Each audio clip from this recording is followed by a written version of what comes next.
Let's speak to Onyekachi Adekoya. He's the Chief Executive Officer of PR24 Risk Management Consulting. Joins me here in the studio. Good morning. Good morning. As I was talking to the last guest, I was saying that at the start of this, very few people would have predicted that this would go on for the 12th week now. What's been your reading of the situation? Yeah, I think it's been a long time coming, since 2014. If you'd been following the trends in Ukraine, a lot of Western interest and covert operations started in the Ukraine to prepare them for what the intelligence community had assessed would be an eventual Russian onslaught. So the U.S. intelligence got it right, and the U.S. Military support in getting the Ukrainian military prepared for that onslaught was quite spot on. So I'm not sure what happened on the side of Russia, but the anticipation of the moves and maneuver of Russia was quite anticipated well in advance, and they had dug in the fences and defensive system around Kyiv and other parts of Ukraine. So to say it's dragged out for this long, I think it was a bit anticipated that Russia was not going to have its way freely. But nobody expected the whole situation to unravel the way it did, which then forced Russia to a strategic maneuver towards the east. So I think that what's playing out, let's say it's been anticipated, but not the events on ground, the way it's unfolding. You're a risk management expert, and therefore, I mean, all of this, I mean, once you come to conflict, it's about risk. Absolutely. And we've already started seeing the fallout of possibly not taking all into consideration. So many people now are talking about the possibilities that we're going to have food insecurity worldwide because those two countries involved are bread baskets. We've already seen the spike in energy prices, which people are feeling in the household budget, both in terms of fueling. Even here in Nigeria, we've seen it in the aviation industry, which would have shut down last weekend as a result of. Would you say that elsewhere, I mean, outside the theater of operations, those who ought to prepare the individual countries that could have been the ones who were to bear the fallout of this, did the assessment properly?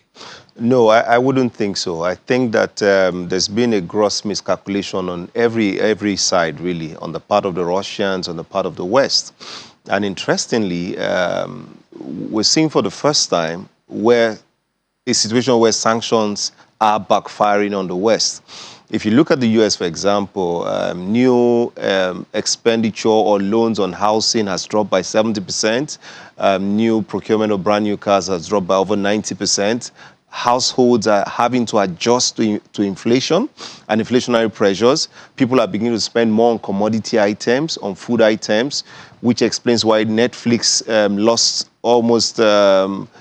almost 300 billion thereabouts in value. So we're seeing a decline in expenditure in the services sector, but we're seeing an uptick in expenditure in the commodity sector. And what's driving that commodity expenditure is food.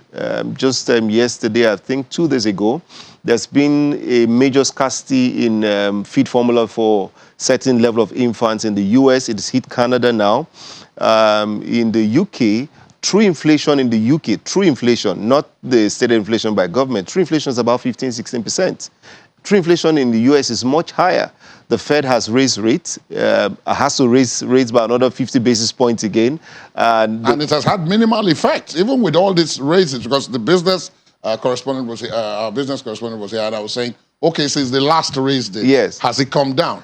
No, but there's still more issues. So they have to raise the rates higher. If inflation stated is at 8%, for you to combat inflation effectively, you need to raise rates to about 9–10%, which the Fed cannot do.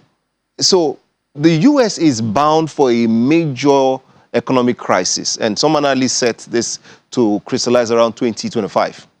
So even the US going into a major economic crisis will pull the UK in, will pull the world.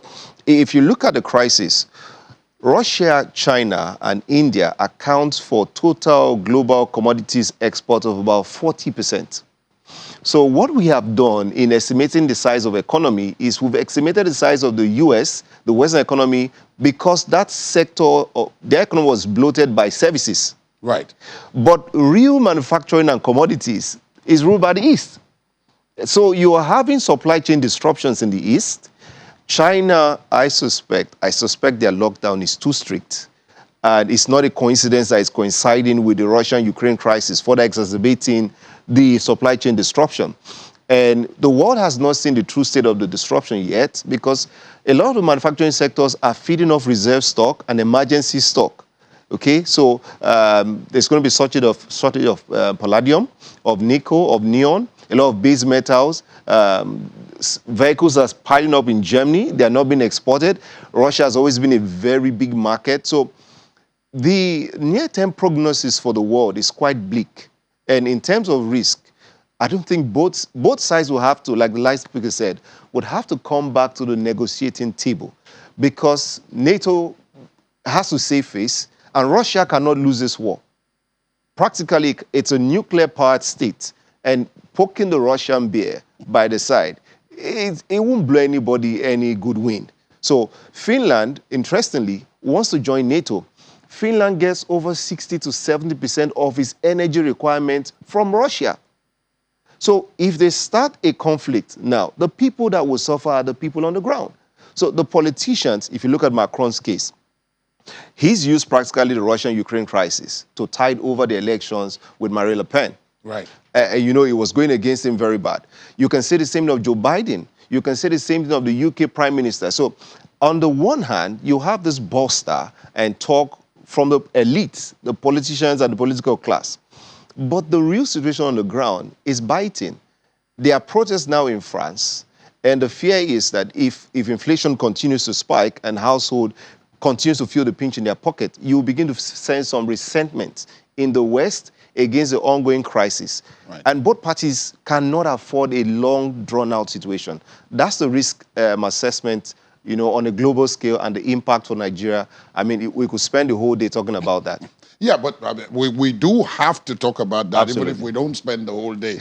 Because I referenced that in the question I asked you when I talked about, you know, the impact we're already seeing. I mean, Yes. we import a lot. We import a lot of things. And these countries that are involved in this conflict are many of the importers. I mean, if you take wheat, you take some of the other grains that you already referenced earlier on, petroleum products, energy prices, and all of that.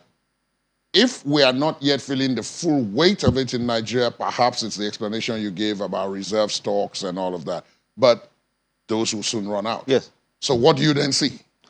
Well, we are headed for a major problem, really, because I think an assessment was done of the Nigerian economy over a 4-year period from 2020 going backward. And what we're seeing is that Nigeria had spent over 4 trillion naira on importing food. Our import bill rose last year by 140 billion naira. Okay, and if you look at the bread basket of the nation, that's about the North Central. The North Central is awash with crisis. We now have reports of ISWAP in Kogi, in Kwara, in Taraba, where, you know, Which were hitherto fairly quiet places. Over the last decade, they've not been fairly quiet. They've been having skirmishes around Plateau, Benue, those major food baskets. Kaduna has now snowballed into another situation. Now, in the tip of the North Central to Northwest, we had livestock farming, some wheat, grain production, and the rest coming down. Now, headache farmer crisis is also exacerbating the food situation in Nigeria. Food inflation has gone up by 88%. I mean, the financial derivatives did a bit of an analysis on that. So what we're seeing is that the insecurity situation that is affecting herders and farmers is causing prices to rise. Our importation is also increasing because of this crisis. At the same time, where we're importing from, they are also suffering supply chain disruptions. We're also importing more inflation. So Nigeria is in a precarious situation, as it were. We can't meet our food security needs. We are having to import inflation and its associated costs into the country. What that means is that the disposable income of households in Nigeria is currently under some significant pressure, but that pressure is only likely to increase. So there's a big problem up ahead if you ask what's the implication for Nigeria. The other greater implication is that if we look at how the war has panned out in Ukraine and how that Ukraine is holding off Russia, don't think it's just only Ukraine. Of course, there are some elements within Ukraine also supporting the Ukrainian army. Nigeria doesn't have enough capacity to defend itself forward. Our defense capacity is not what it should be. Our offense capacity is not even anywhere near it should be. So we don't have the sufficient tooling and requirements to address our insecurity issues, which will not help us address the food security issues, and which would then lead us to a bigger problem even as we run up into 2023. So definitely there's a knock-on effect, an impact on Nigeria. And apart from this crisis, because the Fed has to tighten money supply, Right. the increase in rates on the side of the Fed is going to also affect our cost of repayment of our loans. We are heavily geared as a country. I'm not sure, but I saw a report that was suggesting that we're spending almost 70% of our revenue servicing debts. I'm not sure how that is true and correct. The figures that sometimes we get are higher than that. Absolutely. Some argue 90, but right. I want to err on the side of caution. Okay. Because if you say 90, then that's you're setting out an alarm bell outside there. So there's a huge impact on Nigeria, on the world, and we've not seen it all because you have India, China on one side. Russia got kicked out of SWIFT. Now, Russia has its own switching platform with China. They want to integrate with Iran, China, India to create like a bit of a hegemony on the side. You heard the last speaker talk about a unipolar world, a multipolar world, right. And these whole arguments of ideology. We've not seen the end of it. And unfortunately, the crisis of ideology has not peaked. It has not reached its climax yet. So some analysts in Bloomberg and some other Oxford Economics, for example, are anticipating a major global shift anytime around 2025 to 2030. So this thing we see in Russia and Ukraine, yes, is ideological, both sides cannot lose, may spiral out of control, and you have NATO, a nuclear force, and Russia, a nuclear powerhouse. It's not true that China would not get involved. You see, there's China on the one hand, shaping towards Taipei. China's asked its financial institutions to stress test against any future sanction by the US, yes, suggesting that a move is possible. So there's a lot of geopolitical shifts going on. And I do hope that every side will come together for the sake of global peace and come to the negotiating table, okay? But the problems and the prognoses are not looking very good. Of course, our own situation, before I let you go, I must talk about our own situation, is also complicated by the fact that this also happens to be election season. Absolutely. When even with everything else held equal, we neglect every other thing and focus on the politics. Now, with what you've just said, there are so many other things we ought to be focusing on, even as we prepared for the politics. Again, it comes back to the issue of managing the risks that have come out. And we were always a risky endeavor. Now we've become even more risky. So, I mean, taking a look ahead now, if you were to identify, say, two things that, along with what we're doing politically, which is inevitable, what must the policyholders be looking at to do to mitigate the worst of the outcomes you have identified? Sadly, it's too late to start preparing now because in risk management, you have to anticipate risk. So if the policyholders have not clearly anticipated the risk that we face as a nation, it's too late to do that because the risk is already at foot. That brings us to a risk register. Do we have a risk register as a country to understand our full exposures and what we should be doing to mitigate those? So we are not there yet. Unfortunately, like you said, we are now in a political season. We are seeing a flurry of resignation from ministers. We have a president who is not particularly disposed to macroeconomic discussions or sound macroeconomic advice. His chief economic advisor, Dr. Doyin Salami, is a sound economist and a sound person. I'm not sure how much of the advice he's getting is using. So we like quick fix in Nigeria. Unfortunately, there is no quick fix to whatever it is we have on ground. The best we can hope is that the new administration comes in and hits the ground running. Because if I talk about the defense sector, it's too late to begin to talk about certain things. There has to be a holistic redraw of the national security posture, not architecture, national security posture and doctrine to address these issues. Understanding that in the near term, 20 to 10 years, or say 2050, for example, Nigeria is projected to outgrow the US. The land that we currently have, 937,000 square kilometers of land, is fixed, but population is expanding. Before we used to have rural-urban drifts. Now we're having urban to rural drifts. That layered now with the header farmer crisis, land is becoming very scarce. There is desertification. World Economic Outlook also estimates that the risk of climate change inaction would also have its own impact on food security.